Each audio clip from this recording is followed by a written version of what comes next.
Kalau kita ngomongin soal pemimpin, biasanya yang langsung kepikiran itu siapa sih? Tokoh-tokoh besar kan? Presiden, CEO, orang-orang di panggung dunia.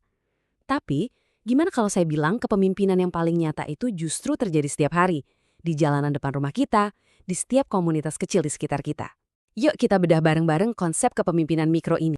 Nah, kutipan ini dalam banget ya. Ini tuh kayak pengingat universal buat kita semua.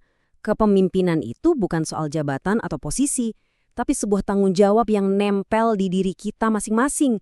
Panggilan buat bertanggung jawab atas lingkungan kita sekecil apapun itu. Oke, dari ide filosofis yang besar tadi, coba deh kita tarik ke sesuatu yang lebih dekat dan lebih nyata. Siapa sih pemimpin yang dampaknya paling kerasa langsung buat kita sehari-hari? Jawabannya mungkin lebih dekat dari yang kita kira. Yap, disinilah kita akan mulai penelusuran kita. Kita akan coba pahami kalau kepemimpinan mikro itu adalah sebuah tanggung jawab universal. Sebuah amanah yang diemban oleh setiap orang di dalam komunitasnya. Khususnya di Indonesia, gagasan ini tuh udah mendarah daging banget. Saking dalamnya, sampai-sampai membentuk sebuah sistem unik yang menjadikan tetangga kita, ya tetangga sebelah rumah, sebagai garda terdepan kepemimpinan dan pelayanan masyarakat. Mari kita lihat lebih dekat. Kita akan bahas sebuah struktur yang mungkin udah akrab banget di telinga kita semua, yaitu sistem RT dan RW. Inilah jantung dari kepemimpinan komunitas di Indonesia. Nah, ayo kita bedah strukturnya. Seperti yang bisa kita lihat, RT atau rukun tetangga itu unit paling kecil, cuma beberapa rumah aja. Pemimpinnya, Pak atau Bu RT, itu orang pertama yang kita cari kalau ada apa-apa. Lalu beberapa RT ini ngumpul, jadi satu unit yang lebih besar, yaitu RW atau rukun warga. Jadi, ini tuh sistem kepemimpinan yang benar-benar nempel sama warganya. Dan coba deh lihat tugas-tugas mereka. Ini bukan soal kekuasaan, tapi murni tentang pelayanan. Jadi ketua RT atau RW itu benar-benar sebuah pengabdian sosial. Mereka yang mendamaikan tetangga yang lagi ribut, ngurusin surat pengantar, sampai mastiin lingkungan kita aman dan bersih lewat kerja bakti. Mereka ini ibarat lem perekat sosial di level paling dasar. Dan ini ada fakta yang menarik banget loh. Sistem ini ternyata akarnya dari sistem Tonarigumi yang dibawa Jepang pas Perang Dunia Kedua yang tujuannya buat ngawasin penduduk. Tapi kerennya, setelah merdeka, Indonesia mengubah total fungsi sistem ini. Dari alat kontrol jadi alat untuk membangun kerukunan dan pelayanan. Wah, ini sih sebuah transformasi tujuan yang luar biasa. Oke, sekarang kita geser sedikit. Dari lingkungan rumah, kita pindah ke institusi komunitas lain yang nggak kalah penting, di mana kepemimpinan mikro juga punya peran krusial. Mana lagi kalau bukan sekolah. Analogi ini kuat banget. Kepala sekolah itu sering diibaratkan sebagai nahkoda, kapten dari kapal besar yang bernama sekolah. Tugasnya yaitu mengarahkan seluruh komunitas sekolah, guru, staf, dan murid biar bisa berlayar bareng menuju tujuan yang sama.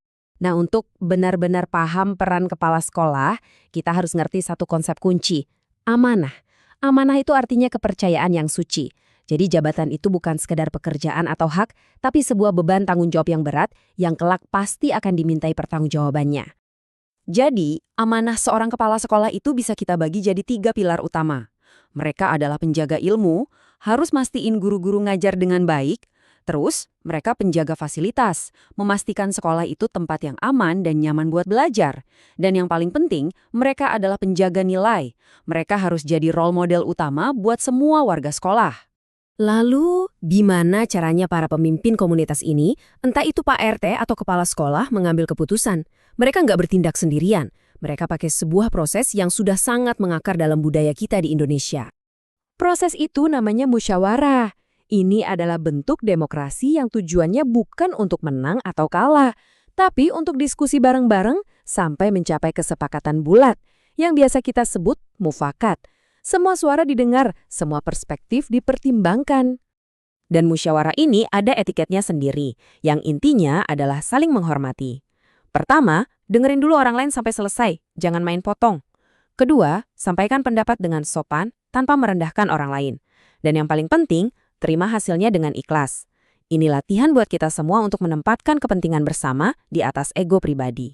Praktik musyawarah ini punya akar budaya dan spiritual yang dalam banget, seperti yang juga dianjurkan dalam ayat ini. Ini menunjukkan kalau dialog dan mencari kesepakatan bersama itu adalah nilai yang sangat dijunjung tinggi. Nah, sekarang kita akan satukan semua konsep ini.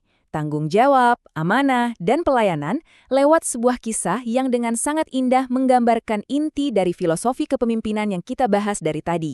Kisah ini datang dari Khalifah Umar bin Khattab, seorang pemimpin legendaris yang dikenal karena ketegasannya, tapi sekaligus juga karena kelembutan hatinya. Coba deh bayangkan adegannya. Di tengah malam yang sunyi, seorang pemimpin tertinggi justru berkeliling, bukan buat cari panggung atau pujian, tapi untuk memeriksa langsung kondisi rakyatnya. Dan apa yang beliau temukan? Sebuah pemandangan yang bikin hati miris.